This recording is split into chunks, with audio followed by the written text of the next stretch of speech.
Hey Mom and Dad, today we're at Catoctin Mountain Park in Maryland, and I have a special treat for you. There's an old sawmill with a lot of history that I've got to show you. I couldn't wait any longer, so here we go.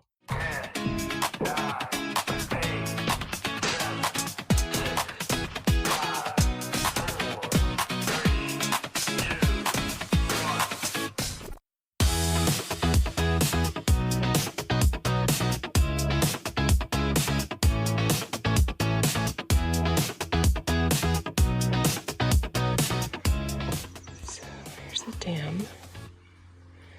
Okay, and here's the mill. Control gate, mill race, control gate. Interesting. Water to power the sawmill is diverted from Owens Creek into a mill pond about 100 meters upstream. From there, the stored water is channeled into the mill race, which delivers the water to the head race at the sawmill. A series of control gates regulate the volume of water hitting the water wheel, thus regulating its speed. Spent water is returned to Owens Creek via the trail race. There. The need for large volumes of water limited the operation of many water-powered sawmills to high stream flow periods, primarily in the spring months. A costly alternative was to construct a water storage dam large enough so that the water could be diverted to power the mill throughout the year.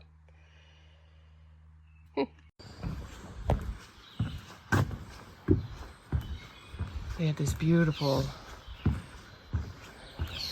walking area, so it's accessible to everybody. But the sounds of the birds and the creek is just really amazing. Lumbering in America. The first mills used hand-powered pit saws with the blade held in a frame pulled up and down by two men, one above and one below. About 1630, water was used to power the blade, and the vertical up and down sawmill came into being. A pre-Civil War map shows 9 sawmill sites, including this one along Owens and Hunting Creeks. This rebuilt mill and restored mill pond and race are typical of the sawmills of the up and down era. Later, the faster circular saw, introduced about 1820, and steam power forced them out of business. And today, sawmills have grown much larger in size and are powered by either electricity or diesel fuel. So that is it.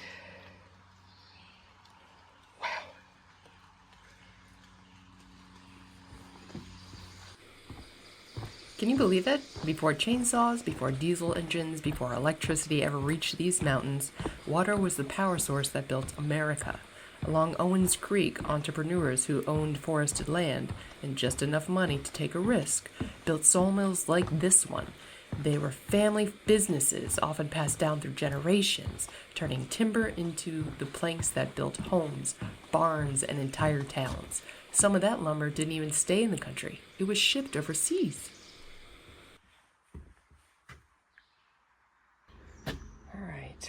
Let's go over this together.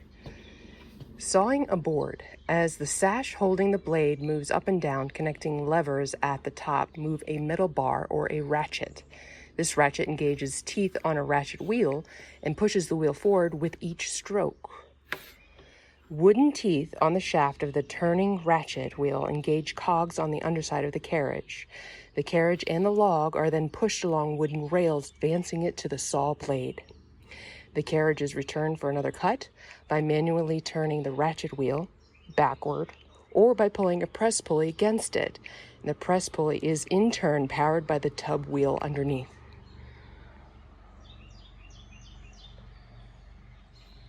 Yeah, you gotta check out this blade. It's brutal. Look at this thing. I'm not touching it. I'm touching it.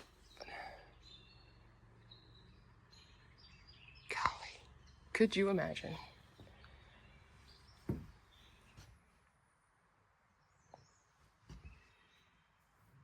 Nobody knows exactly when the sawmill was first built, but it appears on an 1857 map of the area, and that map references water rights going all the way back to 1808. That means this site, or one very near it, may have been cutting lumber since the early days of the American Republic. And this wasn't an isolated operation. That same 1857 map shows 4 other sawmills running along Owens Creek alone, plus another one on nearby Big Hunting Creek.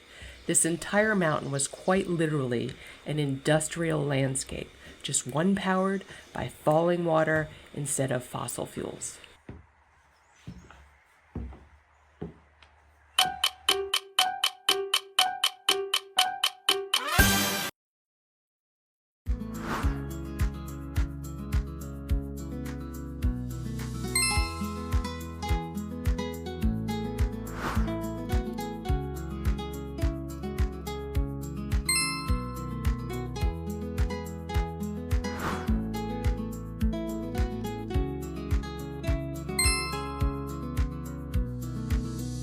Good job.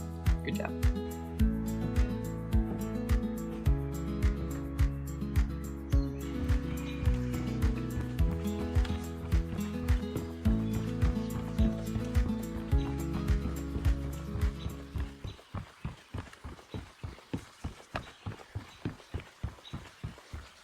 Oh my goodness, what happened here? Would you look at that? Whoa.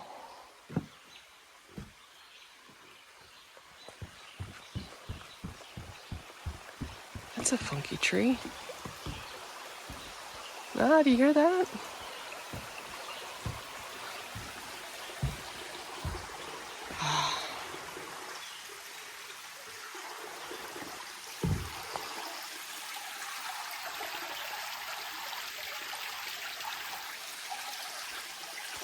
Cannot keep my fingers out of the shot.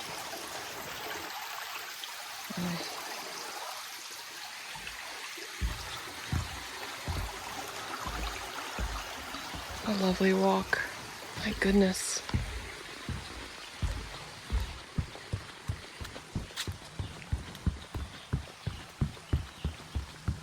Not really sure where this is taking me, but I'm very interested. So far, I'm the only one here. I think it's because it's a rainy day and nobody wants to get wet. Sillies. You never saw this from the road. Hey guys, look at this. You see?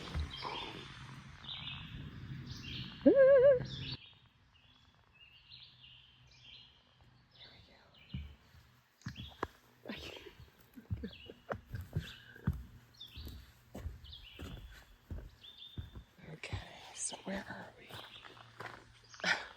Never saw this from the road. I kid you not. Every single time. Missed it. Kid you not. I had GPS. I had a park ranger give me directions. Still couldn't find it. And here's the parking lot. Steps away from the exhibit. Because, you know, Laura logic. Oh my goodness. Let's take this advice. Sawmill exhibit. Let's go back. The sawmill wasn't operating in isolation either. Beginning in the 1770s, this same mountain fed an iron furnace down in the valley, the historic Catoctin furnace. Loggers cut timber, burnt it down into charcoal and small hearths scattered across these slopes, and hauled it along a web of roads to feed the furnace's fires. For more than a century, the forest here wasn't a wilderness. It was a resource being actively worked, cut, and hauled by hand in ox cart. I must be nuts for doing this. I must love you guys a lot. Something jumps out at me.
Well, if you got them all right, you deserve a hearty pat on the back.